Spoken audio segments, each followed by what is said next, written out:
আসসালামু আলাইকুম। আশা করি আল্লাহর রহমতে সবাই সুস্থ আছেন, ভালো আছেন। আমিও আলহামদুলিল্লাহ ভালো আছি।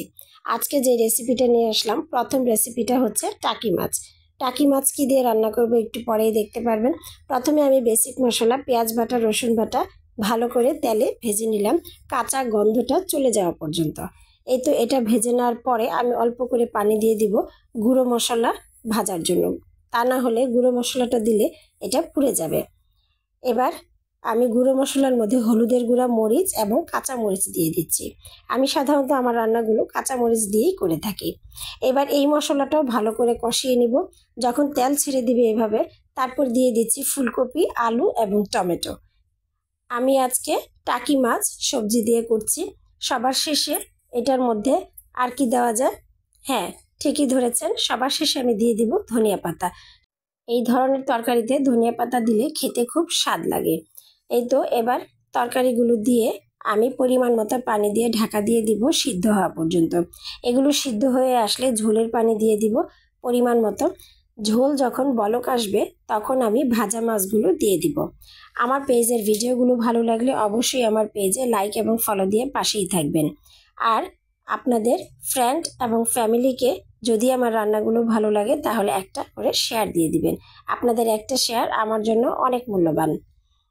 এবার আমার প্রথম রেসিপি ডান। এবার আমি চলে যাচ্ছি আমার দ্বিতীয় রেসিপিতে। দ্বিতীয় রেসিপিতে প্রথমে আমি সে একই রকমভাবে বেসিক মশলা পেঁয়াজ বাটা এবং রসুন বাটা ভেজে নিলাম। তারপর পানি দিয়ে দিব। সেই পানিতে দিয়ে দিব গুঁড়া মশলা। গুঁড়া মশলার মধ্যে দিচ্ছি হলুদের গুঁড়া, লবণ এবং কাঁচামরিচ। এই গুঁড়া মশলাটাও যখন ভালো করে কষে আসবে তখন আমি আবার পানি দিয়ে দিচ্ছি। এই পানিতে এবার দিয়ে দিচ্ছি আলু। আলুগুলো সিদ্ধ হওয়ার জন্যই আমি অল্প করে পরিমাণ মতো পানি দিয়ে দিলাম, যেন আলুগুলো ঠিকমতো ভালো করে সিদ্ধ হয়ে আসে। এবার আলুগুলো সিদ্ধ হওয়ার পরে আমি দিয়ে দিব ঝোলের পানি। ঝোলের পানি বলক আসলে এতে দিয়ে দিব শিং মাছ। আজকে আমি দ্বিতীয় রেসিপি করলাম শিং মাছ দিয়ে, আলু দিয়ে। যেহেতু শিং মাছ করেছি, শিং মাছের সাথে আমি সাধারণত জিরার গুঁড়ো ব্যবহার করি। আজকেও তাই করলাম, ধনিয়া পাতা না দিয়ে আমি দিলাম জিরার গুঁড়ো। এবার আমি চলে যাচ্ছি আমার তৃতীয় রেসিপিতে। আজ আমার তৃতীয় রেসিপি হচ্ছে চিকেন। চিকেন ভুনাটা আর দেখালাম না, আলু দিয়ে জাস্ট চিকেন নর্মাল ওয়েতেই রেগুলার রেসিপি অনুযায়ী রান্না করে নিয়েছি। এই তো আজকের জন্য আমার রান্না ডান।